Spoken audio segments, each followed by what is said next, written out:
El Nubrium is surrounded by a cursed forest.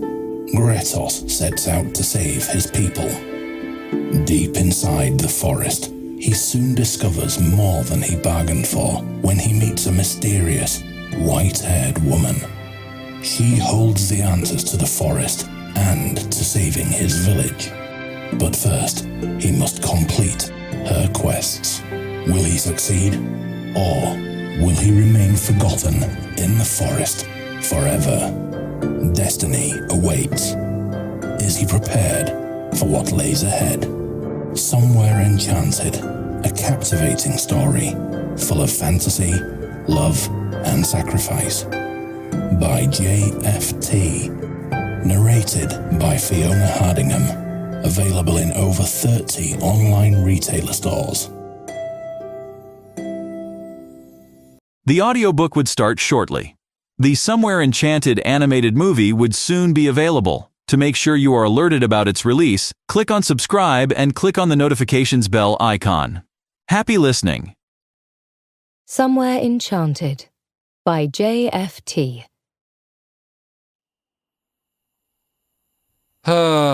Right.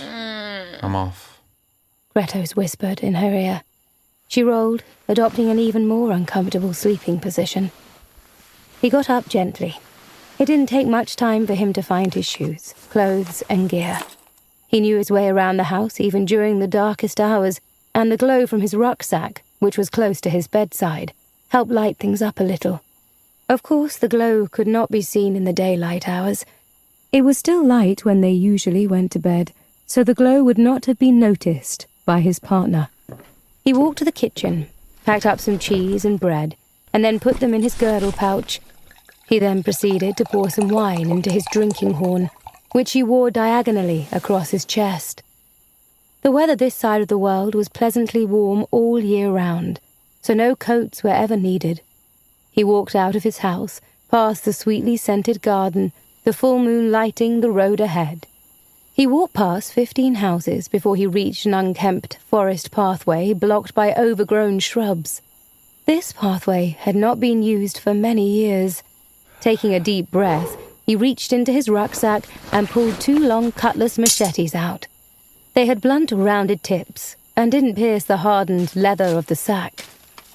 Gretos cleared a path, effortlessly cutting through the bushes as if he had been born wielding blades. The cutlasses rotated in both hands, slicing away everything in their path as he progressed into the forest. He continued forward until, finally, he felt the fresh and brisk air of the forest upon his face, the sweet scent causing him to slow his quickly rotating blades to a gradual standstill. He took a deep breath. Now that was unexpected, he said, expecting to be greeted by the far more subtle smells that were normally found in woods. He reached for his drinking horn and sipped. His recent activity didn't leave him out of breath, and not a strand from his white, woolly hair was out of place. How can this forest be cursed? He wondered aloud. Don't go in there. Babies, he continued, mockingly echoing the words of the village elders. Suddenly, from somewhere out of the darkness, he heard the cackle of a laughing female voice. He reached for his cutlasses immediately. You smell sweet flowers and hear sweet laughter, yet you reach for your weapons? Asked the voice. Brave warrior, she teased, laughing. Tightening his grip on his cutlasses, he took another breath and replied, Not every day a man gets to walk into a cursed forest, especially one that smells so nice and talks to him. The voice did not respond, but the words of the village elders seemed to echo again in his mind. Don't go in there. It's dangerous. He turned quickly, running back down the path he had made, then stopped suddenly. You coward, we need more land, he muttered to himself. He recalled a conversation he had with his wife a few days before. And all these warnings from the elders not to go into the forest cramped our village. But they're right. You can't go in there. It's cursed. My mother told me that, and so did yours and theirs before them. So we just sit here and do nothing while our village grows beyond our capacity? He had responded angrily. The sad thing is that I spoke to all the other young people, and none of them dared go into the forest. They all repeat the same thing, the same warnings, and one of these days, I'll go and find out what's behind those trees. No, Gretos. It will be the end of us, she had replied. When he had said nothing, she begged him. This is a very dangerous move, Gretos.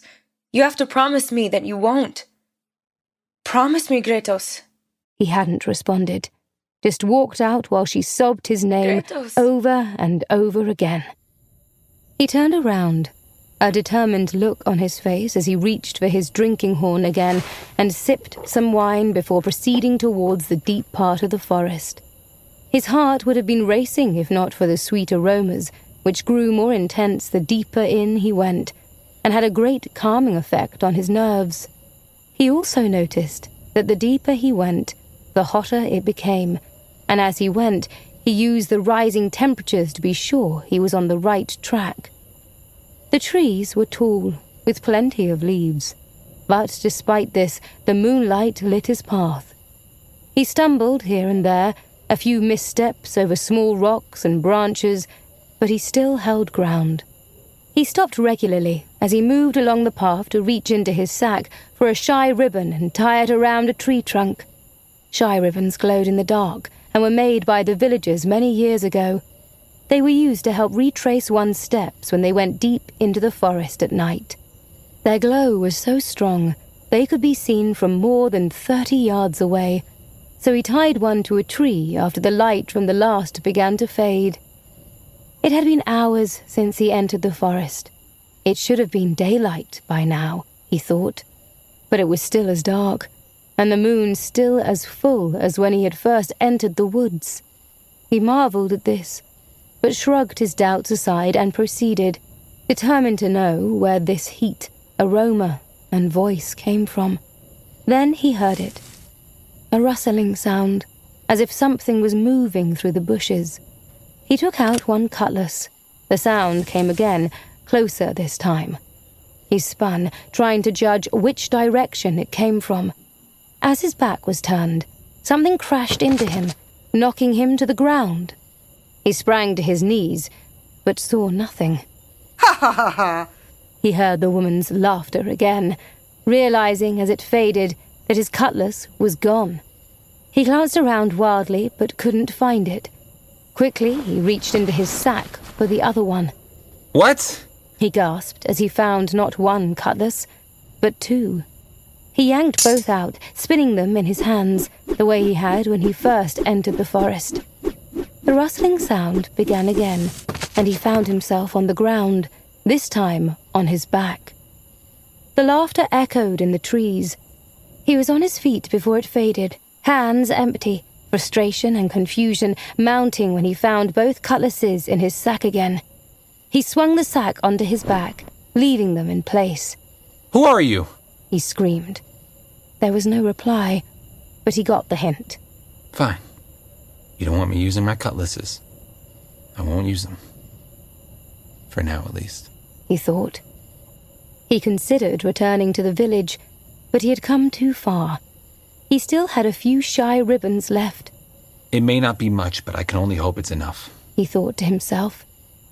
A little worried, more determined, and now even more curious, he continued to follow the heat and sweet scent.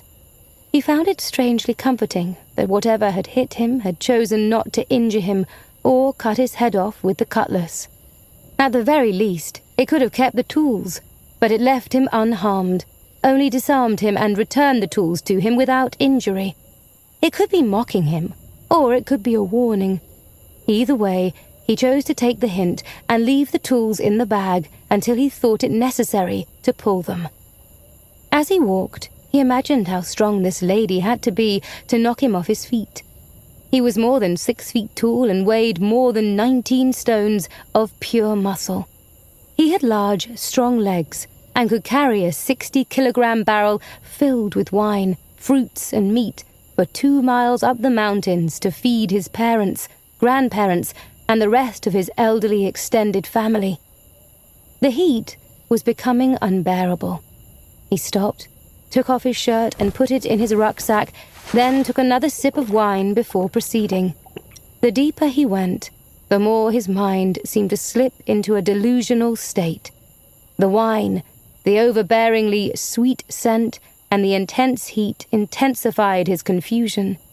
His walk now, a drunken dance. He drowsily reached for his sack, pulled out a ribbon, and tied it to a tree, coughing as he did so. The scent was too strong, as if someone had locked him in a perfume bottle with the lid tightly sealed. As he finished tying the knot, he slumped to the ground, fading away into sleep. Ha ha ha ha! He could hear her laughter, echoing through the trees, the last "ha" as usual ending on a higher note. You shouldn't have come here. You should have listened. And now... The voice was cut off by a rustling sound. Then a clap of thunder echoed through the trees. He jerked awake, heart pounding, a burst of warm showers falling hard from the sky. It was still dark, the moon still full. As he got up, he heard the rustling sound, only this time he could see where it was coming from, a bush right ahead of him. He rose and touched the tree, the ribbon still tightly fastened on, then took off running towards the rustling bushes. These bushes were thicker, so he apprehensively removed his cutlasses from his sack. He cut through the bushes quickly, noticing that the smell became stronger, as did the heat, despite the rain. But he was less drowsy, the sleep seeming to have done him some good. No more wine, he thought. Suddenly, a bright light was shining through the bushes, contrasting so heavily with the darkness of the forest that it startled him, and he dropped his tools.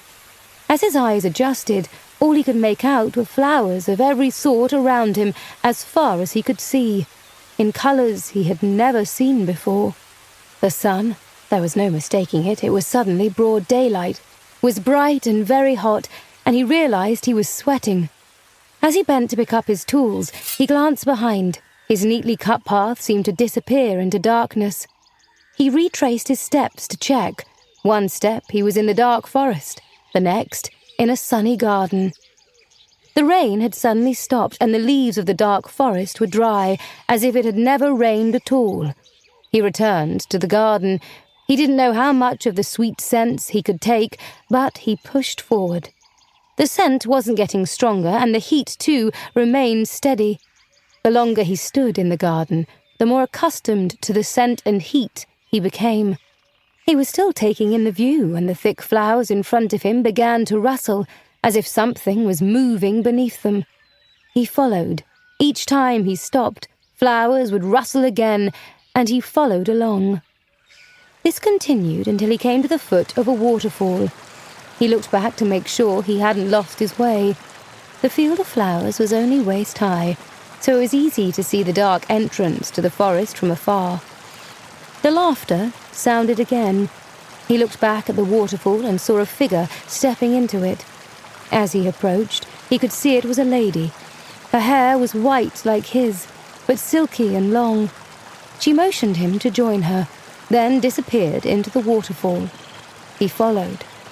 As he passed through the waterfall, he entered a cave whose exit was guarded by a shimmering object that seemed to be a two-ended sword. It rotated with enormous speed in mid-air, held by nothing. It was the only way she would have gone, but there was no way he was going to follow past the sword. What is this place? Who are you?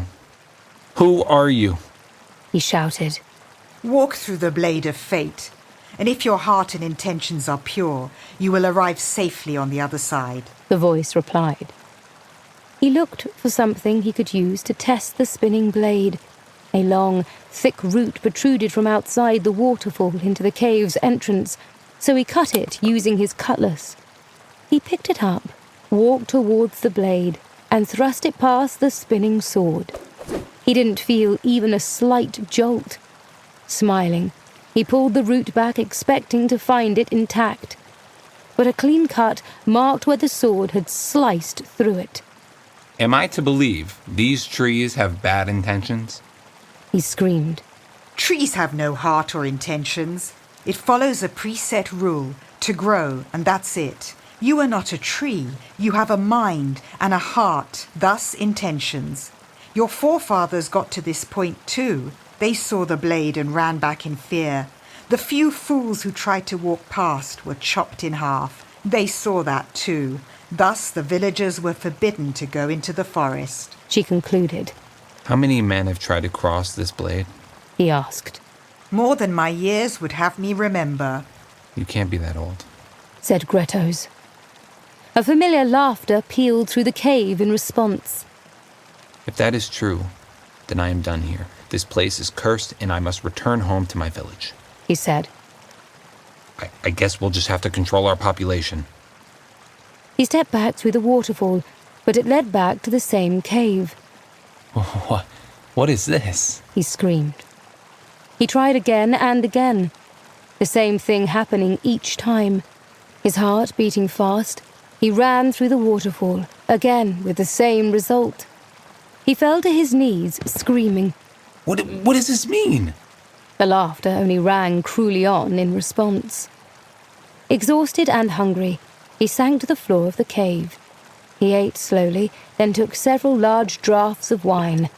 The wine made in the village was very strong. Consuming a full cup in one sitting would poison the blood, and Gretos drank enough to intoxicate himself. Drunk and disoriented, he rose. I need to get out of here. With his first step, he tripped over the root he had thrown on the floor and staggered through the rotating blade. Well, will you look at that? He gasped, lying on the floor, propping himself up with his forearms. He looked around. The land was good. The weather as it was back in El Nubrium. We could do with land like this. He said, staring at the fair lady sitting on a rock at the foot of the lake. She wore a white lace gown and had sharp facial features and big green eyes. Is that not why you're here? She replied. To find more land for the El Numbriumites?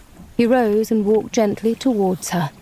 I would ask how you know these things, but after my experience since entering the forest, I am guessing you are just as enchanted, perhaps even more so. He said, rubbing his chin. Follow me, she replied. End of part 1. To listen to part 2, visit my YouTube channel or click on this card on the right.